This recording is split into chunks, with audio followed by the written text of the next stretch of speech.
Welcome back to episode 14 of Oneself. My name is Stephen Maher. With me today and with me always is Adam Bartleman. Adam, thank you so much for joining me today, my friend. Thanks for having me, Steven. Yeah, always. Um, we're touching back on what we talked about in the last episode. Towards the end there, I think Adam and I both recognize we maybe got on a little bit of a tangent on the path that we hope more men will walk down, but we weren't really talking about the roots of this cause, right? So today we want to dive more into the roots of, this involuntarily celibate, this incel stuff, and what's really going on there, we think. And as a result of that, we see this dark path that men are working towards in a lot of the world, right? A lot of the violence in the world, a lot of the pain and the suffering is perpetuated by men, right? And so that's kind of what we want to talk about, right, Adam? That this deeper layer that's going on, and the generations of stuff that have been working against men, I would say, in order to lead them into a path that is, unhealthy, violent, isolating, all this stuff that we see in men that is no good, and that perpetuates violence, and that perpetuates division, and all this awful stuff. And again, we just, we want them back, right? We want them on a better path. And like we talked about in the last episode, I do believe there's a room for redemption for many people, right? In order to build a better world, in order to build a better society, right? I mean, obviously sometimes there's people too far gone, if you're, committing horrible crimes, that's a different story. But it's a lot of times men are just on a dark path and they're isolated, and we hope to draw them back more towards love, draw them back more towards the light. Yeah. Yeah, man. Well said. And you're so good at our intros. I love that. I love the way I love the way you open that up, man. I get so lost if I try and do a monologue like that. That's Yeah. good. Thanks, That's great, brother. man. Um, but yeah, man, I think it's really important to remember and to emphasize that this our conversations is always a space about like bringing people in. Like you said, it's not about othering in any form. Mm-mm. It's not about judging. It's recognizing, that we have everyone has everything in all of them. Again, the entire ocean in a drop, just a drop in the ocean. But so we recognize that we have to heal this stuff within ourselves too, because we're all on this journey. And seeing the roots of it, seeing where we have contributed to it through our collective understanding, and our contribution to the collective subconscious, really through our own. So yeah, it's a big conversation, and there's so many elements to it in our society that go generally overlooked, like stuff that we kind of consent to through where we put our money and our attention, like in movies and television. We keep paying to watch the same movies that perpetuate these stereotypes, surface level things, transactional relationships, violence, just disrespectful behavior, objectification. We all go to the movies or watch it on Netflix and laugh at this stuff, and then wonder why it's continuing to happen in a more at the further end of the spectrum, why it's continuing to happen in our society, and we're realizing that, like, it is a spectrum, and we are all at different parts of it, and in many cases contributing to it. So yeah, it's an important one. Glad to Yeah, be man. revisiting it. Absolutely. Yeah, Absolutely. And the dehumanization, right, yeah. of women, of, in America, right, people of different races is, what I've seen, historically. That's just a part of the story of this country. Hmm. um when you dehumanize somebody, you reduce, like, you don't see I mean, obviously, yeah, it's in the way, you don't see the humanity in them. You don't consider Hmm. them another fellow human being here on this planet that we're all sharing and that we're all a part of. And that makes it so much easier to commit violence towards Yeah. them, because Exactly. you don't see them you don't see them in yourself, right? You don't see them as a brother, you don't see them as a father, or a son, and you Yeah. don't, or when it comes to women, a sister, a mother, a daughter. Yeah. Like you don't see that these people also have humanity, and they're also just trying to probably do the best that they can with what they have, and whatever their story is led them to a set of circumstances that are marching them down their path. and Exactly.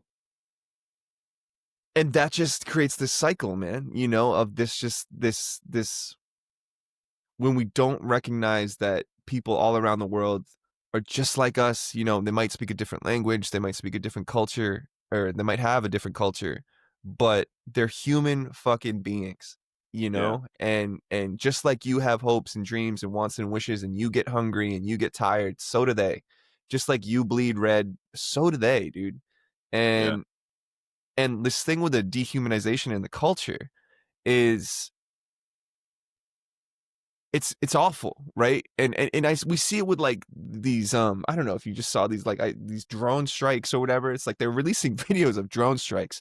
At least in the Really. past, dude. Yeah, like, at least in the past, at least you had to like kill somebody up close and personal. Like, you knew the Yeah. human cost of like stabbing a sword into somebody. Like, and you would see it, and Yeah. like, I'm not saying that's great either, but at least like you were acutely aware of the toll that violence will take and the Yeah. cost that it takes. It's like when you're pressing a button from 30,000 feet, like, you just completely remove yourself Yeah. from the violence again. You know what I mean? You're pressing a button on a screen and all of a sudden, 50 people are gone. Yeah. And again, it's just like this, the dehumanization perpetuates the violence. And that's scary for me, man. And I'm going on a tangent and, cycling it back to incels, though, and like why this is Yeah. important. No, it's all good, man. And it's important to, I think it's important to recognize that, well, like you said, dehumanization, like leads to violence. And I would say like you kind of be dehumanizing the other person if you're going to be committing violence. I don't think it would be possible to, well, from the perspective that we are actually heart-centered loving beings, I don't think it's possible for us to commit violence against other populations, other people, other groups, without some form of disconnect happening in our minds, and creating them, painting them as something else, right? I think that it's like uh, something that is essentially necessary. So there has to be this manipulation of the mind in order to get people to do that. That whatever it is, violence against women, violence against another nation state, in in a war, whatever it is. It's I think it's part and parcel. So it's a really important thing to look at. And then, as we've discussed before, if you're dehumanizing another person, that means at some point you have dehumanized yourself, or allowed your beliefs to kind of sway in the direction of not believing yourself, as not seeing yourself as human. Because again, everything's always a mirror, right? Whatever we're projecting onto the world is really just a reflection of what's going on inside. So um when these things are coming up, it's never really an issue of just looking at the surface level and just putting a band-aid on whatever's up top, surface level approach, or understanding of a situation. It's always going to be something deeper, because it's like, but we're so conditioned in our world of, the quick fixes, and yeah, basically super very superficial surface level consumerism. Like, we never really looked too much deeper. It's been getting better in recent years, but like, we got to continue that trend. And it comes down to that incel population. Like, what is that about? Where is the anger coming from when we're looking at it from that perspective? Because um yeah, that's that was sort of how we started the conversation last time. I think it was me telling a story about a guy who was kind of exhibiting some violent energy, the ground and pounding some Some pillows pillows. over being rejected by someone that he couldn't like, that any rational person would have said, of course, is going to reject you. It was very bizarre. It was almost like, um yeah, anyway, slight side note, but in a little deeper into that story, I guess, just another take on it would be like, it was almost as though he wanted to be rejected because it was such an insane situation. For anyone who wasn't watching, it was like a very inappropriate setting, very inappropriate container to be like um, uh, Hitting on basically somebody. hitting on a woman who was not even interested in men, had openly stated that to the group. And it was like this guy was,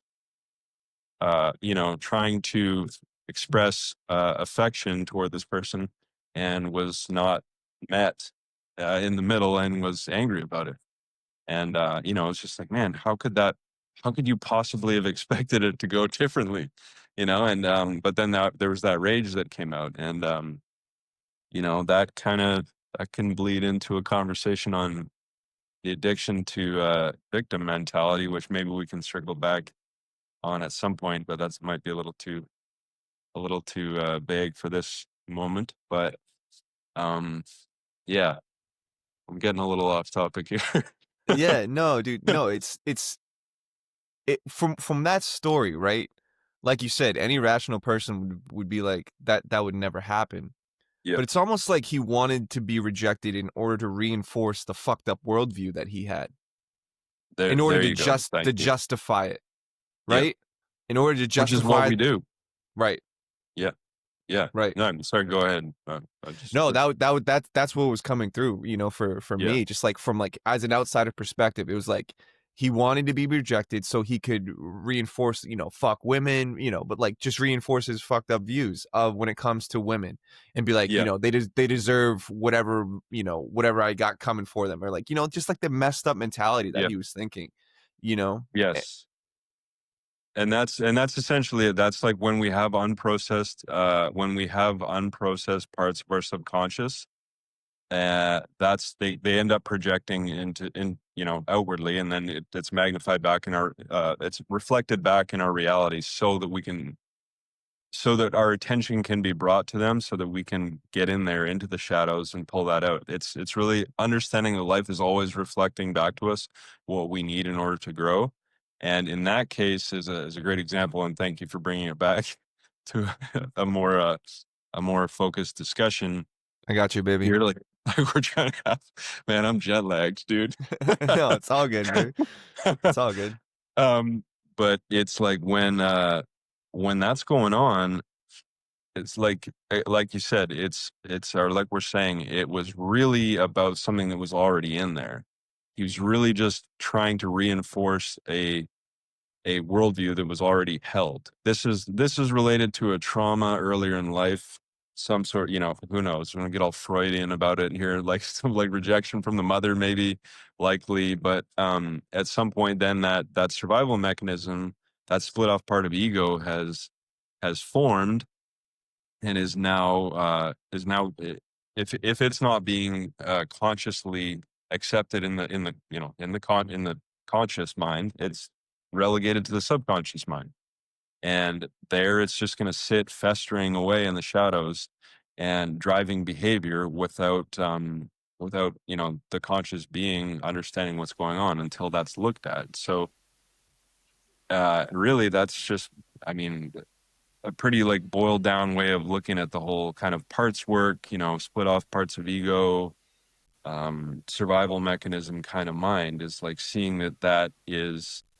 that's what's happening. It's just playing out again, and that part is trying to confirm its worldview, and by acting in such ridiculous ways. It's the same thing as somebody who continuously dates an abusive partner. Like, they leave one person, and a couple months later they're dating the same person in another body, and to the outside observer it's like, why do you keep dating these people who are so like the same over and over again? But it's like that part in them that is hiding away in the subconscious, running the show, is attracting that in, is choosing that, really, in order to have the opportunity to look at that energy within themselves and release it. So it's the same thing with the incel population, who's like, feeling rejected and then choosing situations that cause rejection. Like, well, if you believe in rejection, you're going to experience rejection, because this is what we have to understand. Whatever we have allowed into our subconscious is what actually manifests in our reality, and what we allow past, the conscious mind being like the gatekeeper of information. um it it needs to We need to allow good stuff in and keep the negative stuff out. And this is where, again, the conversation on like media and culture at large here is important, because we all often allow toxic shit into our subconscious minds. When we grow up watching all these movies, or I'm a little bit older than you. My age was like, like the American Pie movies, and Yeah, I remember those. whatever, like fit, just like garbage like that, like just just garbage, like Can I just tell like you a story? sexist, like, yeah. Go ahead. So I don't know if you ever heard the story, the TV show Entourage.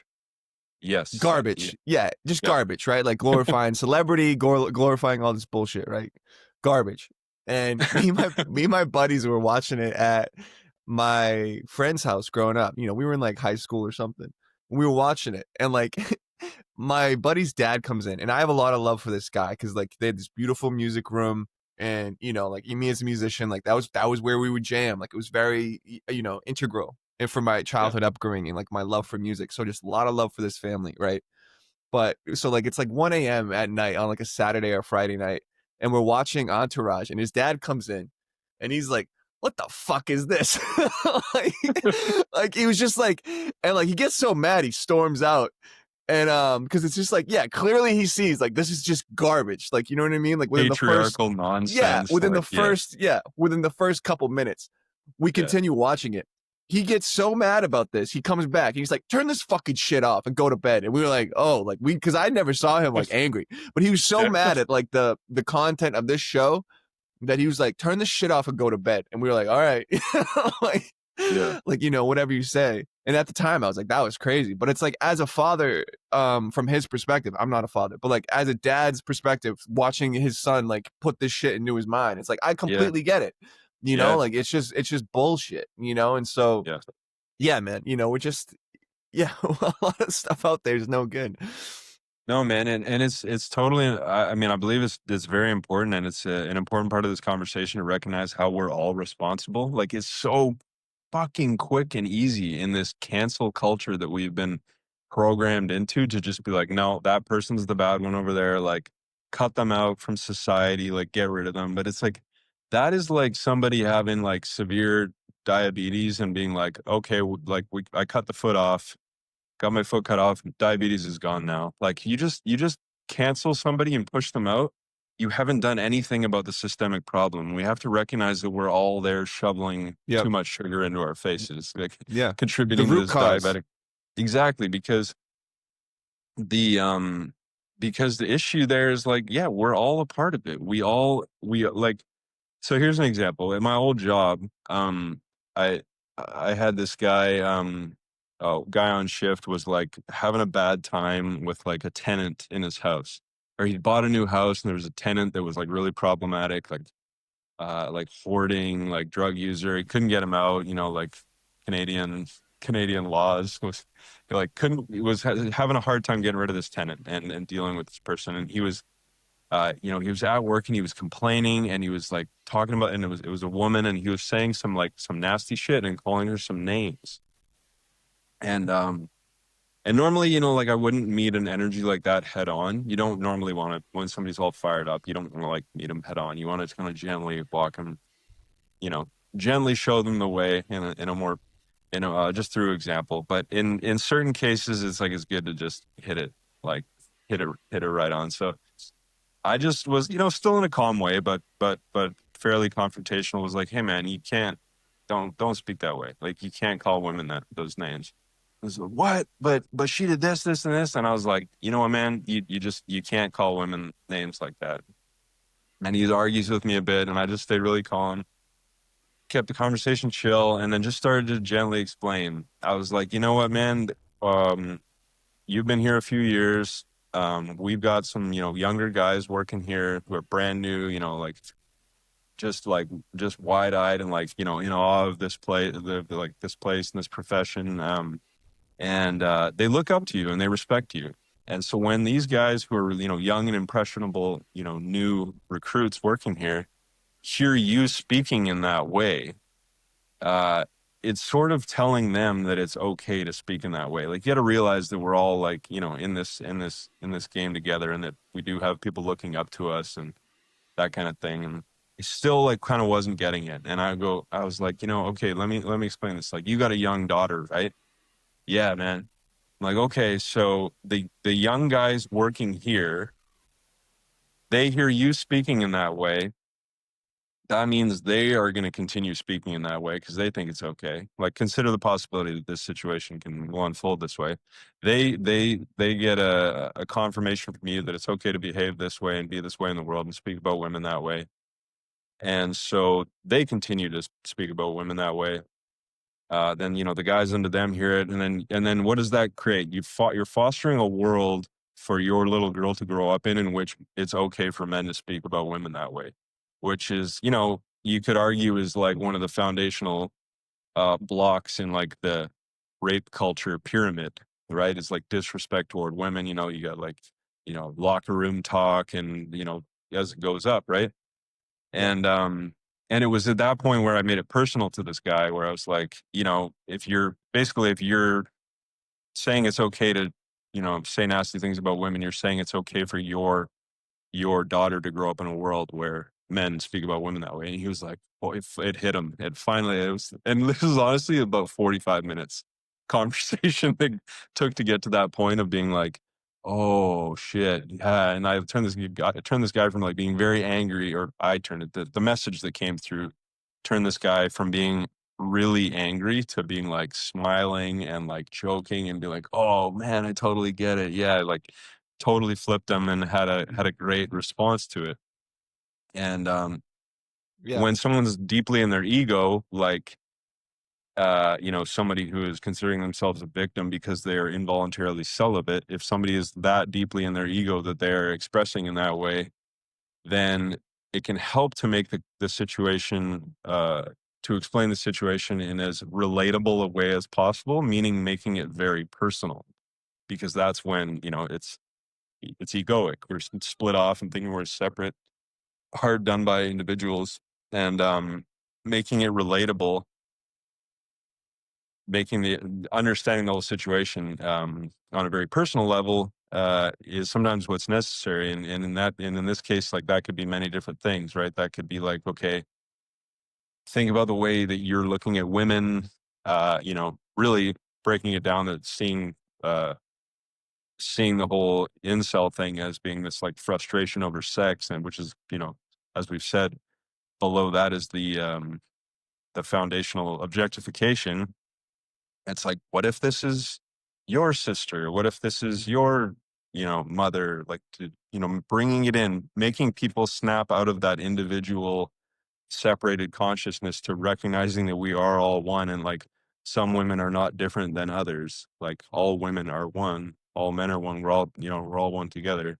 Um, Sort of like that conversation we had. One story we told, and I can't remember which episode it was, where we talked about the guys going to the strip club, and I was like, hey man, don't you think it's possible that one of the women you might see it as a dancer tonight could be like the same age as your daughter? And again, like, doesn't a connection happen there? Same kind of thing, right? It's like, make it relatable. See, like, break down those blind spots that are these bullshit ego survival mechanism outgrowths that become these blind spots, and just bring the vision back into reality. Bring the clarity that sees that we are one, because um yeah, it's the truth as far as I can see. It Yeah. doesn't make sense to look otherwise.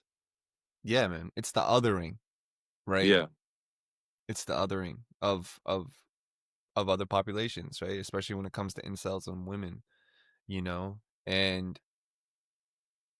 the people I've met in my life that have this kind of energy, right? This yeah, like this angry incel energy. Yeah, it's the anger, right? And it's like a lot of these guys are like, white men in America that I've Yeah, met, right, in my experience. So it's like you're coming with this anger from a mountain of privilege, yeah. This is you a good know? conversation. Yeah. Dude? So it's like, what are you mad about? You know what I mean? Like, you have, on paper, no, not what are you mad about, I get it, but it's like, on paper, you No, it's have okay. tons of opportunity, right? Tons of, and probably more than any person has ever had in a society ever before, right? In a human in the history of human civilization, Yeah. you know, Yeah. but to still be rooted in the anger and the victim mentality takes some serious cognitive dissonance too.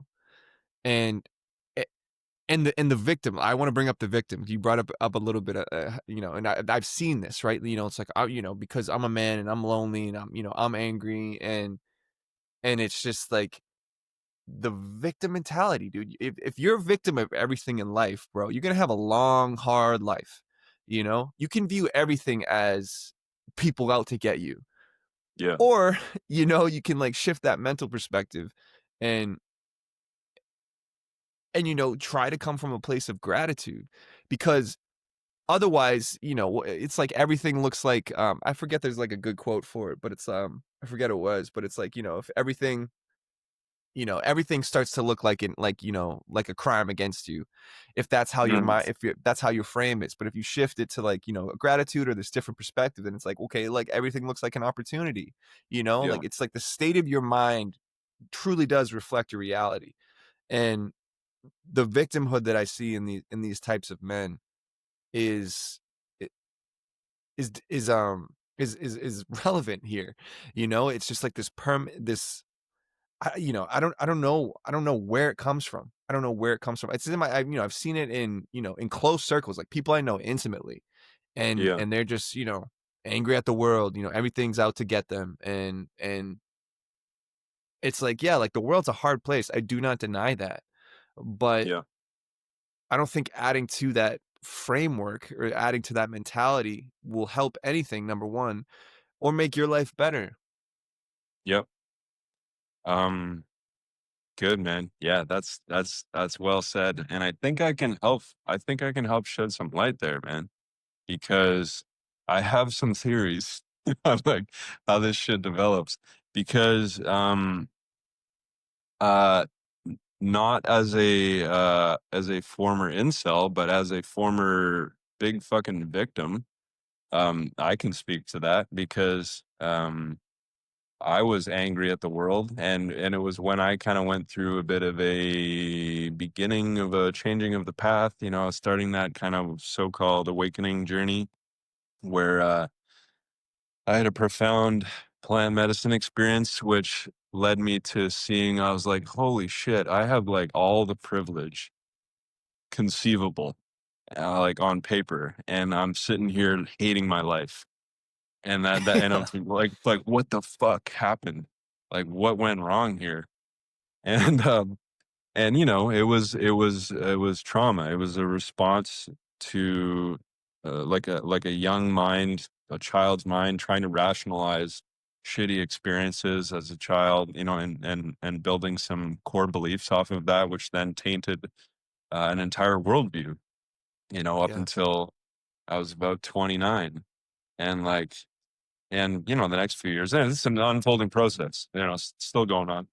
But recognizing that, I was like, man, yeah, I saw myself as a victim in many ways, and I was pissed off at the world. I mean, I used to be a violent person, for God's sake. Like, it's insane. Like, I put myself in so many unnecessarily dangerous situations, so many dangerous situations that were completely avoidable and necessary. And it was like, and so would relate that to what I would imagine an incel experience would be like, because they're both distorted, based on distorted worldviews. Again, and yet bring it back to the whole victimhood thing. And for me, I know that I saw all of these things that I had happen in my life. I processed them negatively because I wasn't really modeled a positive way of handling Yeah. any of it. I wasn't modeled a positive healthy way of processing emotions or anything. Because, and this is where I bring it back to like the collective cultural thing, because I think that the whole you know, hyper masculine, like toxic patriarchy, or what do you call it, toxic masculinity, like patriarchal system of like you know, mental health isn't really a real thing, you know, suck it up, rub some dirt on it kind of thing. That I think is foundational. And you know, like if we go back, you know, we got, I like to look at things as we've talked about before, a few generations back. You know, you've got um some real acute, like over the top hardship experienced by the world through like a couple world wars. And you know, I'll just relate this to my family. Like uh, family members in World War One, family members in World War Two, and trauma bleeding over from those into the family line, which then, as far as I can see, then affected my parents deeply. There's substance abuse issues up through here, and then you know, a cultural shift from you know, war years into baby boomer generation, and like, you know, economic expansion, and all the while having like a denial of mental health being a real thing, masculinity, especially in the West, being framed as this very individualistic, um, very aggressive, uh, very aggressive form. And it results in this whole, like, you know, men don't talk about their feelings, men don't cry. And you know, we're having this conversation more specifically on men right now, so yeah, men don't cry, men don't share their feelings. And you know, if you've got a problem, just kind of like suck it up and keep moving. You know, there are other people in the world who have it way worse than you, so you don't have a right to complain. And that is the fucking problem, in my opinion, because no matter where you are in the world, no matter how much privilege you have, there's going to be some form of struggle. There's going to be some form of suffering, because as the Buddha said, like that is the life experience here. That's the point, is to come through it, and is to recognize that if we deny it, it doesn't go anywhere. You know, what you resist persists. So you deny your pain, your trauma, it just gets pushed into the subconscious. It gets pushed into the shadows, where then it starts to just run the show, unaware to for the conscious being. And that's what being unconscious is: having your life dictated by your unhealed trauma that's hiding in the fucking shadows of your subconscious.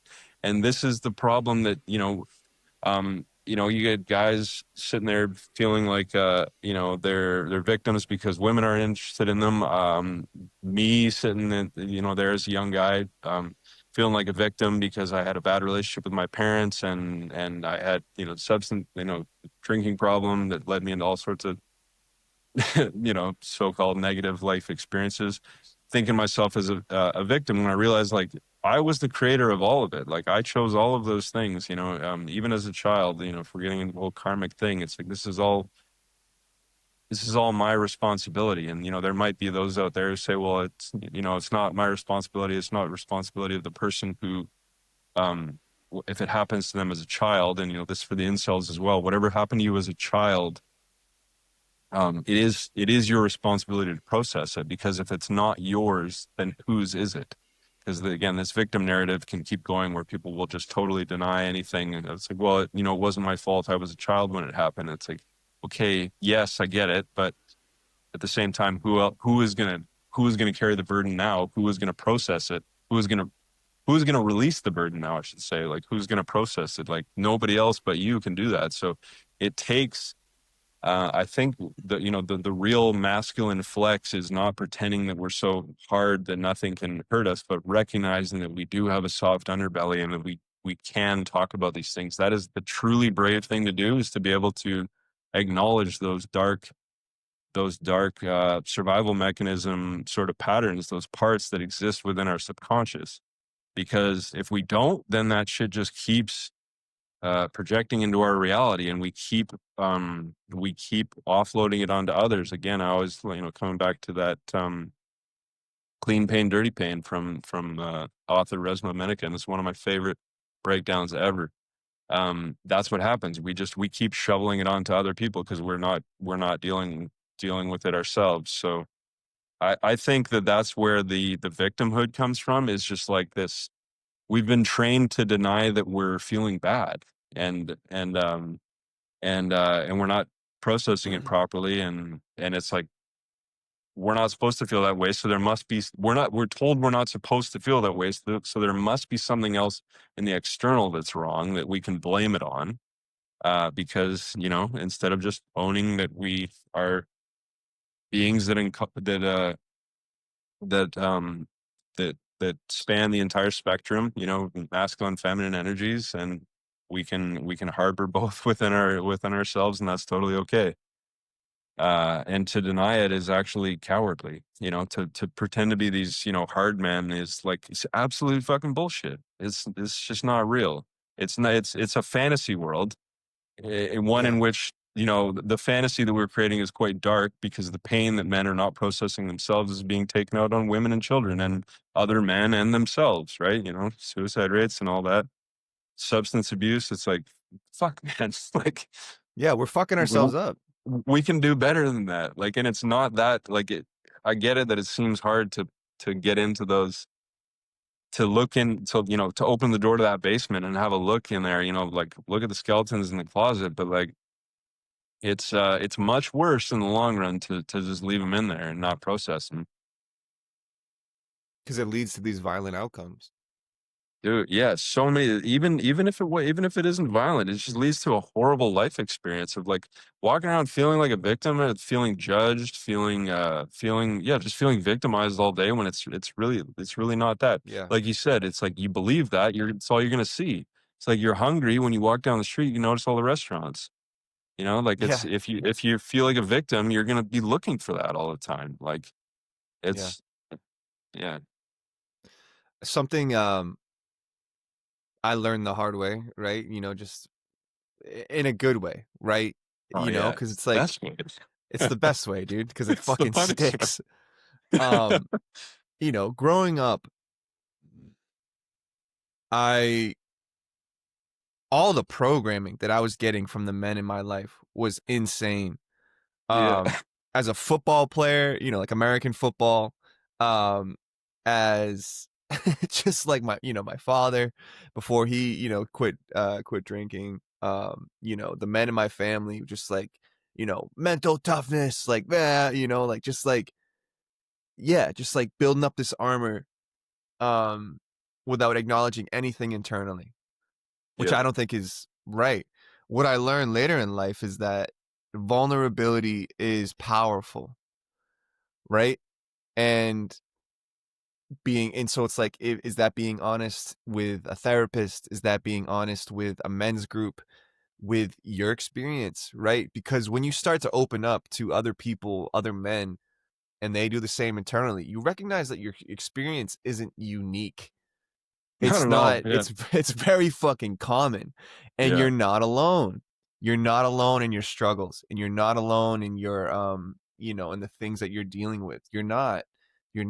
Most people are going through something very, very similar. And what does that do? That like builds community, which is, what are we? Yeah. We're communal creatures as human beings. And so when you Yeah. feel so isolated, dude, it's just, how the hell are you supposed to go through anything by yourself? Like, we need others. Like, we need people.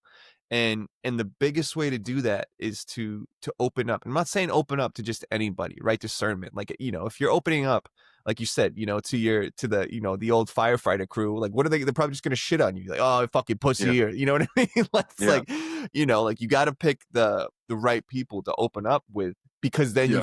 you feel seen, right? I'm not just saying, just open up to anybody, or, I don't know. Everyone's been in a conversation where, you're in line at the grocery store and someone just like, and, my husband just died. And it's just like, oh, I'm Trauma sorry. dumping. Yeah. Yeah. Yeah, Yeah. yeah, yeah. Oversharing. Yeah. Yeah, oversharing. It's just like, oh, Read I'm the sorry, I room. don't know.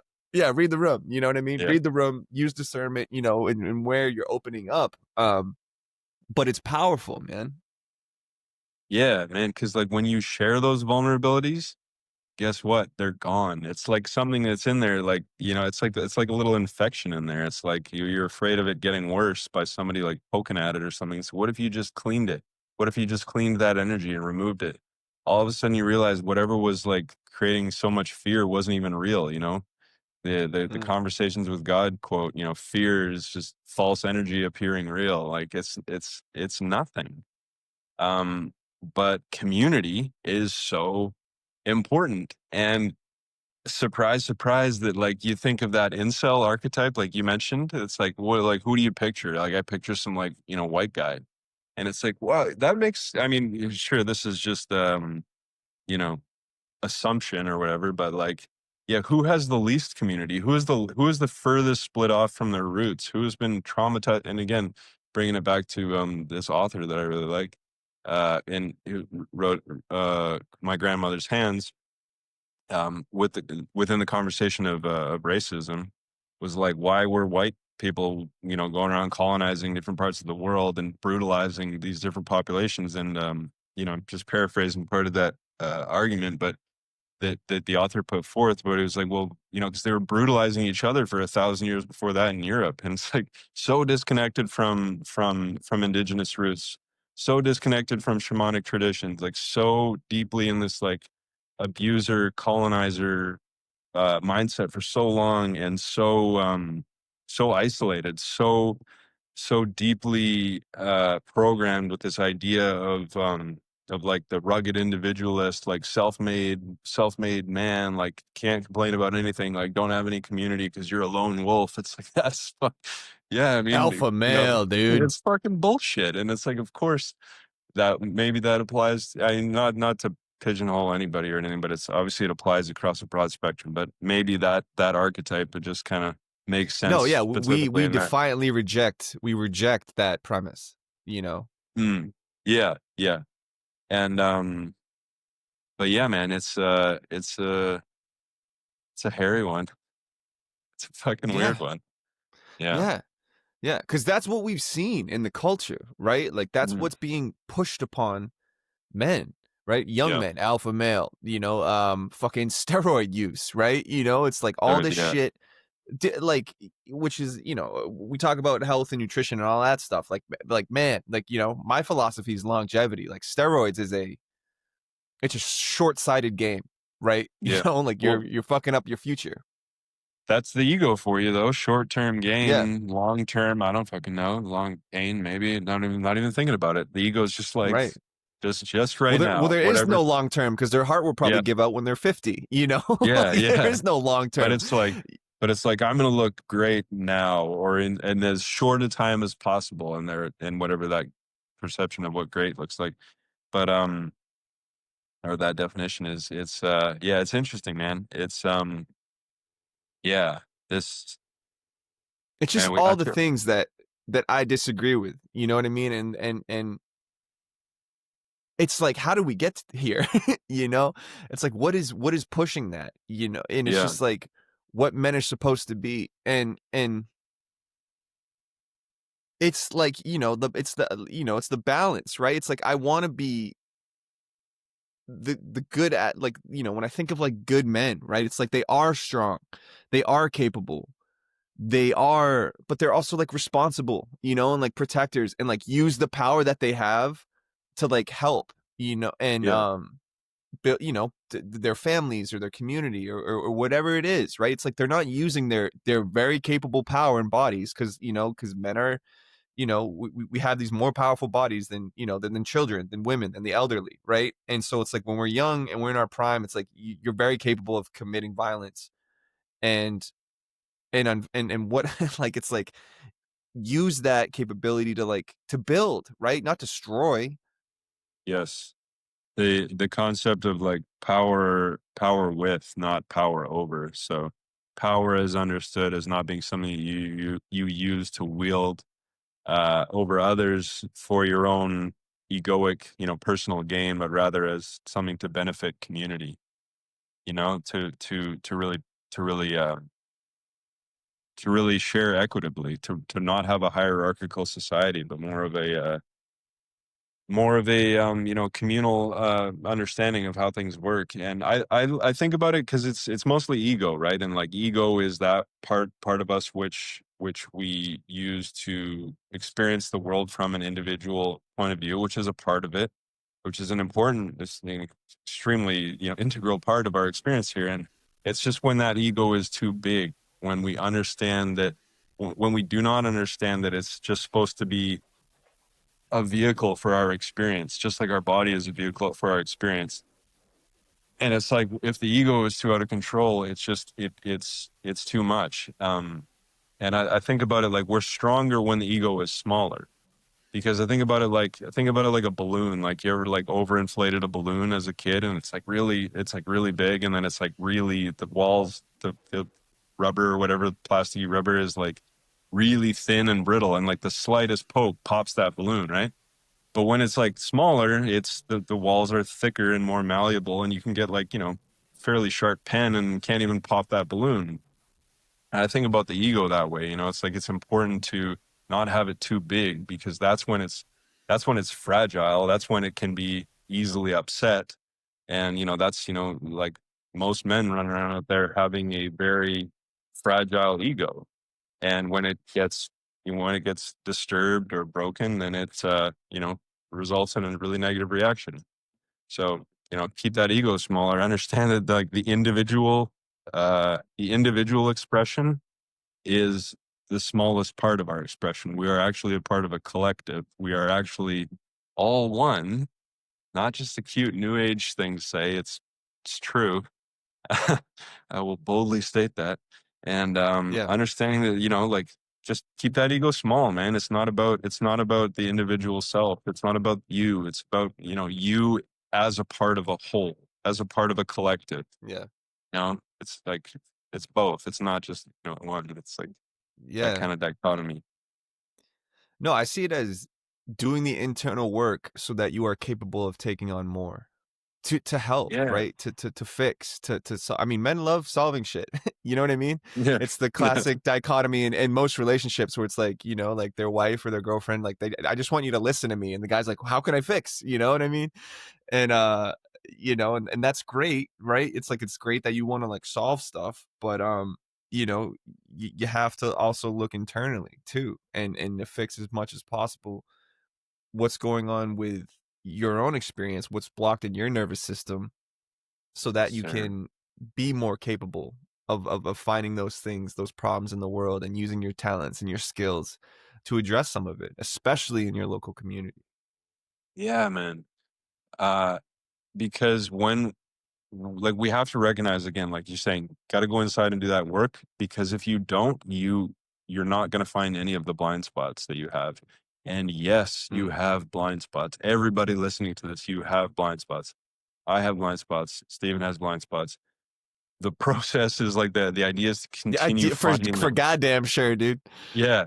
We continue finding them so that we can continue seeing reality more clearly.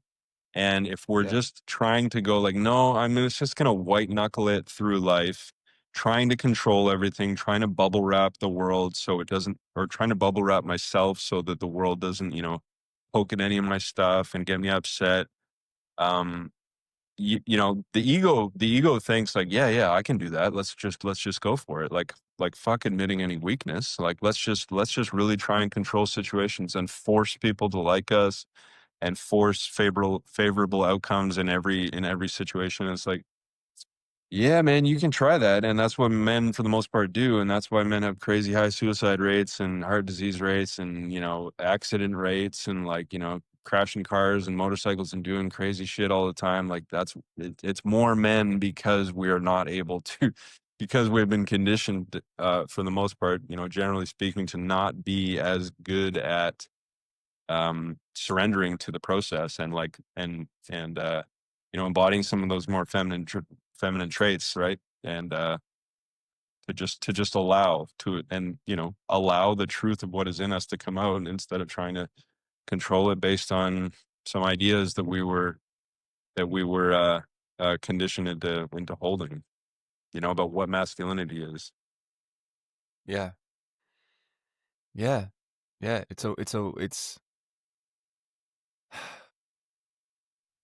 just the deprogramming that I had to do from Dude, man, yeah. from childhood to now, dude. Just like it's an uphill battle, and that's where it's like my heart goes out to men by and large because we're just so led astray, Yeah. and And I know what, like I said, like I know what loneliness is in the past episode, and I know what rage is, and I understand those emotions, but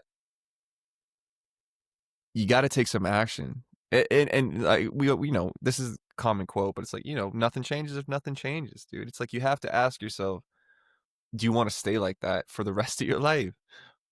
You Mm, know, I didn't. Wasn't good. It wasn't yeah, good to wake up um unhappy, right? Or yeah, just miserable. Who is I helping? Nobody. Who is that benefiting? Nobody. It's just impacting the energy and the people around me. And and yeah, man. No, it's just like you got to change. You got to change. Like if you want something to change, like it has to start in. yeah, and recognize that it does take action, and maybe that can lighten men up, right? Because we like to take action, but Yeah, it go solve starts some stuff it inside you. start yeah, it starts with that gentle action though, which is like, want to go out and blame somebody else and get mad at somebody else and carry a sign in a protest. Like, no, no, no. Just first of all, go inside. That's where you're going to start. Um, and recognize that it's everywhere. Cause something that just came to mind is like this kid I used to to volunteer with. I did the Big Brothers program for a few years. I remember picking him up at school a few times and just like maybe be playing a game, like playing some basketball or something with his friends, and be like, oh, guys, 15 more minutes. Like, yeah, yeah, whatever. And I'm just like standing there leaning on the fence waiting for him, and overhearing then like the kids in the schoolyard playing after school. And I was like, man, I was hearing the same things, like the same jokes, the same rhymes, the same like criticisms and names being called that I heard when I was a little kid. And I'm like, this is independent of like this isn't the internet. Like these little traditions of like schoolyard culture have just passed from every new generation of kid, every year, every class of kid coming in each year, as it has traveled down for, at that point, whatever it was, like 25 years. And I was just going, that is eerie. That is like really eerie, really creepy. These kids are like saying the same jokes and stuff that I was saying when I was that age. And a lot of it was really, really toxic and really mean. I was like, oh my God, Yeah. forgot how Yeah, mean kids are kids mean, are. dude. I was like, oh Yeah, my kids are God, mean. it's still going on. And I was just like, man, yeah, it's everywhere. Like, and that masculine program, the way the boys were talking to each other, and like they already had all that programming. They already were like, not like basically, demanding that each other be like little tough guys and making fun of anybody that wasn't. And just anyway, so I mentioned that just because like it's everywhere, and it's like you just got to look for it, just listen for it, really. And recognize there's always an opportunity to maybe guide someone to a deeper understanding, and if they're a parent or a guardian or whatever. But yeah. Anyway, that's what I would add there. Yeah, man. I think that's probably a good place to cap episode 14, brother. Let's do it. Any closing thoughts on the incel phenomenon, just men going through it? Yeah, just if you're feeling anything bubbling up inside, like any rage, any like victimhood narrative, anything like that, just breathe. Start with the breath. Just like realize that it's gonna be okay, and that like when you're in that state of mind where things are loud and it feels like that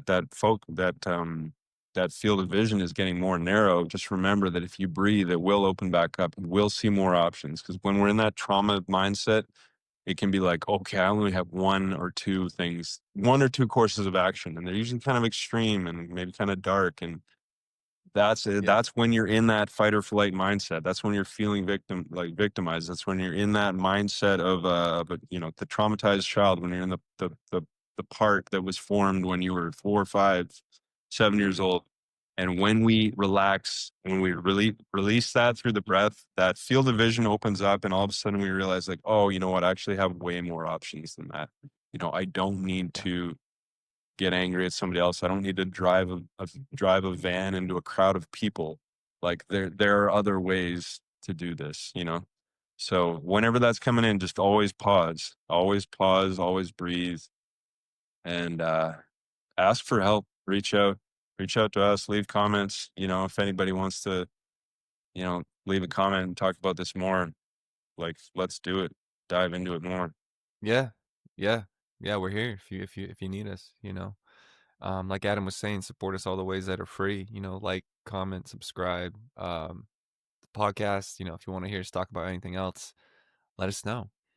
And yeah, thanks for listening to Oneself, y'all. We really appreciate it.